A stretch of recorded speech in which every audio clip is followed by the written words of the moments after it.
সকলোকে শুভ সন্ধিয়া জনাই আজি সন্ধিয়াৰ কেইটামান গুৰুত্বপূৰ্ণ খবৰ আপোনালোকলৈ লৈ আহিছোঁ। আপোনালোকে ভিডিঅ'টো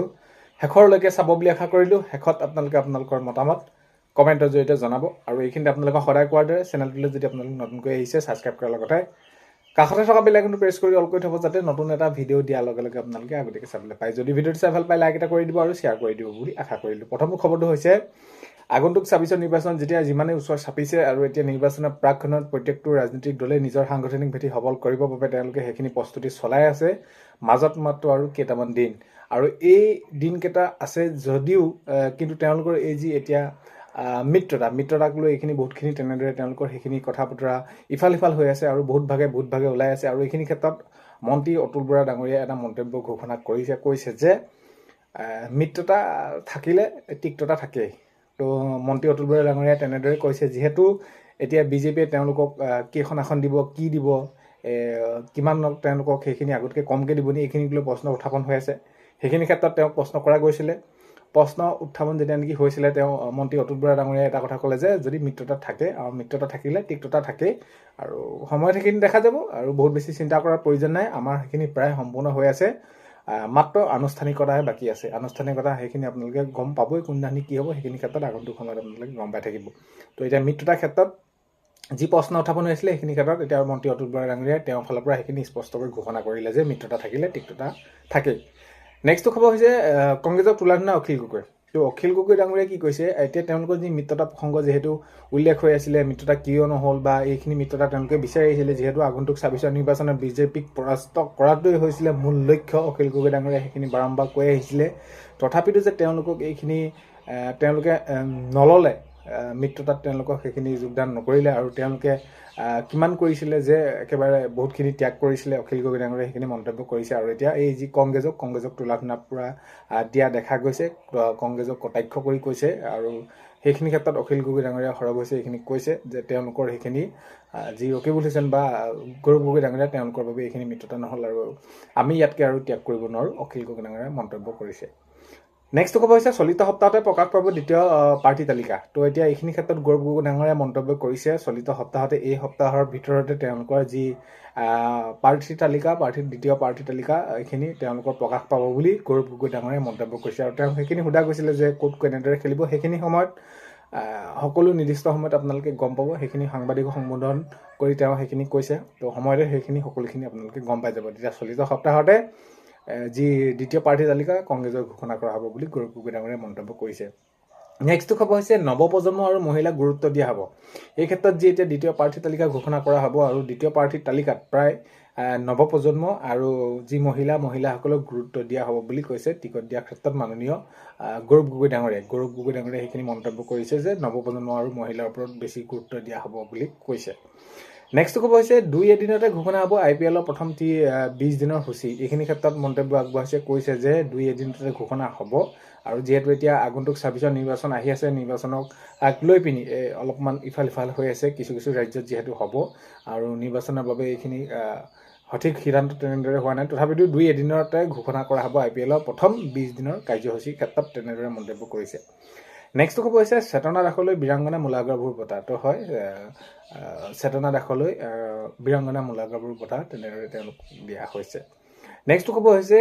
প্ৰায় 40 লাখ মহিলাৰ একাউণ্টত 9,000 টকা সোমালে। আপোনালোকে গম পায় অৰুণোদয় আঁচনিৰ ক্ষেত্ৰত আপোনালোকে দিয়া কথা কৈছিলে মাননীয় মুখ্যমন্ত্ৰী মহোদয়।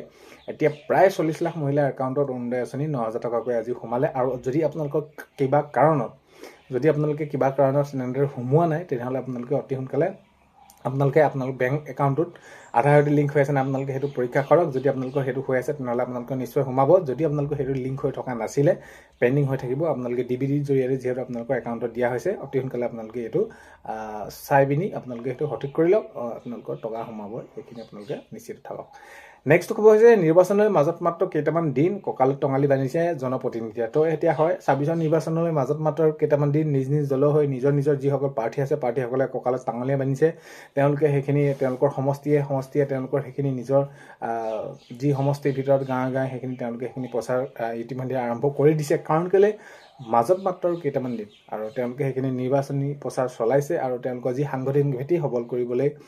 ভোটাৰসকলৰ মাজত কেনেদৰে কি কাম কৰিছিলে যোৱা সময়ত তেওঁলোকে সেইখিনি উপস্থাপন কৰিছে আৰু ইয়াৰ সমান্তৰালকে আগন্তুক সময়ত কি কৰিব কেনেদৰে সেইখিনি কাম কৰিব সেইখিনি ক্ষেত্ৰতো সেইখিনি তেওঁলোকে জনাই গৈছে আৰু মুঠৰ ওপৰত এতিয়া দেখা গৈছে নিৰ্বাচনৰ এই যি মাজত মাত্ৰ কেইটামান দিনৰ আগত কঁকাল টঙালি বান্ধিছে সকলো জনপ্ৰতিনিধিয়ে নেক্সট খবৰ হৈছে কংগ্ৰেছে মিত্ৰতা ভংগ কৰিছে এইখিনি ক্ষেত্ৰত অখিল গগৈ ডাঙৰীয়াই মন্তব্য কৰিছে যে কংগ্ৰেছে এইখিনি ক্ষেত্ৰত মিত্ৰতা ভংগ কৰিছে আমি একেবাৰে বহুতখিনি ত্যাগ কৰিছিলোঁ আমাৰ সেইখিনি ত্যাগৰ মূল্য তেওঁলোকে বুজি পোৱা নাই যিহেতু আমি সকলো ফালৰ পৰা দিশৰ পৰাই কৈ আছিলোঁ যে ছাব্বিছৰ নিৰ্বাচনত বিজেপিক তেওঁলোকে পৰাস্ত কৰিব লাগিব আৰু পৰাস্ত কৰিবলৈ হ'লে আমি একগোট হ'ব লাগিব আৰু তেনে ক্ষেত্ৰত তেওঁলোকে কি বিচাৰ বিবেচনা কৰি চাইছে মই সেইটো নাজানো মুঠৰ ওপৰত এতিয়া কংগ্ৰেছে মিত্ৰতা ভংগ কৰিছে এইখিনি ক্ষেত্ৰত অখিল গগৈ ডাঙৰীয়াই স্পষ্টকৈ কৈছে নেক্সটটো হৈছে এই যি মিত্ৰতা প্ৰসংগটো গৌৰৱ গগৈ এতিয়াও এবাৰলৈ মোক ফোন কৰা নাই অখিল গগৈ ডাঙৰীয়াই সেইটো মন্তব্য কৰিছে যে গৌৰৱ গগৈটো মোলৈ এবাৰো ফোন কৰা নাই এইখিনি ক্ষেত্ৰত আৰু অখিল গগৈ ডাঙৰীয়াই তেনেদৰে মন্তব্য কৰিছে এই যি মিত্ৰতা প্ৰসংগক লৈ কিয়নো আগন্তুক ২৬ নিৰ্বাচনলৈ বহুত বেছি এটা দিন নাই তেওঁক সেইখিনি প্ৰশ্ন কৰা গৈছে যে মিত্ৰতা হ'ব নহ'ব এইখিনি ক্ষেত্ৰত তেওঁ স্পষ্টকৈ জনাই দিছে যে গৌৰৱ গগৈয়ে মোলৈ এবাৰো ফোন কৰা নাই আৰু এই যি মিত্ৰতা প্ৰসংগত মই কোনো ধৰণৰ মোৰ ফালৰ পৰা সকলোখিনি ত্যাগ কৰিছিলোঁ তেওঁলোকৰ ফালৰ পৰা এইখিনি ভংগ কৰিছে বুলি অখিল গগৈ ডাঙৰীয়াই মন্তব্য কৰিছে নেক্সটটো খবৰ হ'ল আমাৰ দল এলায়েন্সক নগ'লেও আমি যদি এলায়েন্স নকৰোঁ নহ'লেও আমাৰ দল ডাঙৰ হ'বলৈ গৈ আছে অখিল গগৈ ডাঙৰীয়াই মন্তব্য কৰিছে যে আমিও যদি এলায়েন্স নকৰোঁ বা যি হ'ল তেনেদৰে সেইখিনি ক্ষেত্ৰত আমি বহুত বেছি চিন্তা কৰি থকাৰ প্ৰয়োজন নাই আৰু কাৰণ কেলৈ আমাৰ সেইটো সময় ৰৈ নাথাকে অতি সোনকালে আমাৰ এতিয়া নিৰ্বাচন পাইছেহি আৰু এতিয়া যদি এলায়েন্স নকৰোঁ তেনেহ'লে আমাৰ দলটো ডাঙৰ হ'বলৈ গৈ আছে অখিল গগৈ ডাঙৰীয়াই তেনেদৰে মন্তব্য আগবঢ়াইছে নেক্সটটো খবৰ হৈছে 15 তাৰিখৰ ভিতৰত ঘোষণা কৰা হ'ব আমাৰ প্ৰাৰ্থী তালিকা মাননীয় মুখ্যমন্ত্ৰী মহোদয়ে আজি স্পষ্টকৈ জনাই দিছে যে 15 তাৰিখৰ ভিতৰতে ঘোষণা কৰা হ'ব আমাৰ প্ৰাৰ্থী তালিকা মাননীয় মুখ্যমন্ত্ৰী মহোদয়ে জনাইছে যিহেতু এতিয়ালৈকে কোনো ধৰণৰ বিজেপিয়ে তেনেদৰে তেওঁলোকৰ সেইখিনি প্ৰাৰ্থী তালিকা ঘোষণা কৰা নাই আৰু এতিয়ালৈকে কোনো ধৰণৰ সেইখিনি খবৰো তেনেদৰে দিয়া নাই ক'ত কোন কেনেদৰে উঠিব কিন্তু ধৰি লওক জন আশীৰ্বাদ যাত্ৰাত য'ত নেকি মাননীয় মুখ্যমন্ত্ৰী মহোদয়ে য'ত যেনেকৈ দিব পাৰি প্ৰতিনিধিসকল ক'ত কেনেদৰে হ'ব সেইখিনি ক্ষেত্ৰত যদি স্পষ্টকৈ কোনোবা এটা সমষ্টিত ক'ব পাৰি যে বিজেপি প্ৰাৰ্থী আছে তো এইখিনি ক্ষেত্ৰত কৈ দিছে বাকী আনুষ্ঠানিকভাৱে কোনো ধৰণৰ ঘোষণা কৰা নাই আৰু মাননীয় মুখ্যমন্ত্ৰী মহোদয়ে জনাইছে যে 15 তাৰিখৰ ভিতৰত ঘোষণা কৰা হ'ব প্ৰাৰ্থী তালিকা নেক্সটটো খবৰ হৈছে যিহেতু অখিল গগৈ ডাঙৰীয়াই লুৰিণজ্যোতি গগৈ ডাঙৰীয়াই এইখিনি তেনেদৰে সংবাদমেল যি কৰিছিলে সেইখিনি কোনো ধৰণৰ সফল নহ'ল কিন্তু এতিয়া দেখা গ'ল যে অখিল গগৈ ডাঙৰীয়াই এতিয়া ৰূপজ্যোতি কৰ্মীক কি যি কটাক্ষ কৰিছিলে সেই কটাক্ষ প্ৰত্যুত্তৰ দিছে আজি অসমীয়াত নহয় এবাৰ ইংৰাজীত অখিল গগৈক প্ৰত্যুত্তৰ দিছে অখিল গগৈ ডাঙৰীয়াক প্ৰত্যুত্তৰ দিছে ৰূপজ্যোতি কৰ্মী ডাঙৰীয়াত হয় আজি ৰূপজ্যোতি কৰ্মী ডাঙৰীয়াই ইংৰাজীত প্ৰত্যুত্তৰ দিয়া দেখা গ'ল অখিল গগৈক তো তেনেদৰে তেওঁলোকৰ মাজত সেইখিনি চলি আছে নেক্সটটো খবৰ হৈছে গৌৰৱ গগৈ আকাশত চাং পাতে আৰু নাও ডুবিলেও টিঙৰ পৰা নানামে বুলি তীক্ষ্ণ সমালোচনা অখিল গগৈ তো হয় গৌৰৱ গগৈ যিমান যি হ'লেও আকাশত চাং পাতে আৰু যিমান নাও বুৰিলেও টিঙৰ পৰা নানামে কাহানি বুলি তেনেদৰে তীক্ষ্ণ সমালোচনা কৰিছে কটাক্ষ কৰিছে অখিল গগৈ ডাঙৰীয়াই নেক্সটটো খবৰ হৈছে গৌৰৱ গগৈ ৰকিবুল হুছেইনৰ বাবে কংগ্ৰেছ শেষ হৈছে কংগ্ৰেছ তো এনেদৰে জনাইছে মাননীয় মুখ্যমন্ত্ৰী মহোদয়ে স্পষ্টকৈ আজি কটাক্ষ কৰি কৈছে সমালোচনা কৰি কৈছে যে গৌৰৱ গগৈ আৰু ৰকিবুল হুছেইনে শেষ কৰি দিছে কংগ্ৰেছ এনেদৰে জনাইছে নেক্সটটো খবৰ হৈছে অগবয় প্ৰতিনিধিত্ব কৰিবই আৰু যোৱাবাৰ সমানে তেনেদৰে তেওঁলোকে সেইখিনি আসন পাব মাননীয় মুখ্যমন্ত্ৰী মহোদয়ে জনাইছে আজি যিহেতু তেওঁ প্ৰশ্ন সোধা গৈছিলে যে মিত্ৰতা ক্ষেত্ৰত কি হ'ব নহ'ব এইখিনি ক্ষেত্ৰত তেওঁ স্পষ্টকৈ জনাই দিলে যে অগবয় প্ৰতিনিধিত্ব কৰিবই আৰু যোৱাবাৰ সমানে তেনেদৰে আসন পাব বুলি কৈছে নেক্সটটো খবৰ হৈছে অসমীয়া মুছলমান লোকে এইবাৰ বিজেপিত ভোট দিব মাননীয় মুখ্যমন্ত্ৰী মহোদয়ে স্পষ্টকৈ জনাইছে বা কৈছে এইখিনি ক্ষেত্ৰত যে যিসকল অসমীয়া মুছলমান লোকসকল আছে সেইখিনিয়ে তেওঁলোকে সকলোৱে আমাক ভোট দিব বুলি মাননীয় মুখ্যমন্ত্ৰী মহোদয়ে জনাইছে তো আজি 10 মাৰ্চৰ সন্ধিয়া খবৰ এইকেইটাই আপোনালোকক জনালোঁ ভিডিঅ'টো আপোনালোকে শেষলৈকে চোৱাৰ বাবে বহুতেই বেছি ধন্যবাদ ভিডিঅ' আপোনালোকক প্ৰথমতে কোৱাৰ দৰে চেনেলটোলৈ যদি আপোনালোক নতুনকৈ আহিছে চেনেলটো ছাবস্ক্ৰাইব কৰাৰ লগতে কাষত থকা বেল আইকনটো প্ৰেছ কৰি অল কৰি থ'ব যাতে নতুন এটা ভিডিঅ' দিয়াৰ লগে লগে আপোনালোকে আগতীয়াকৈ চাবলৈ পায় যদি ভিডিঅ'টো চাই ভাল পায় লাইক এটা কৰি দিব আৰু শ্বেয়াৰ কৰি দিব বুলি আশা কৰিলোঁ আজিলৈ মানে অন্য এটা ভিডিঅ'তে লগ পোৱাৰ আশাৰে বাই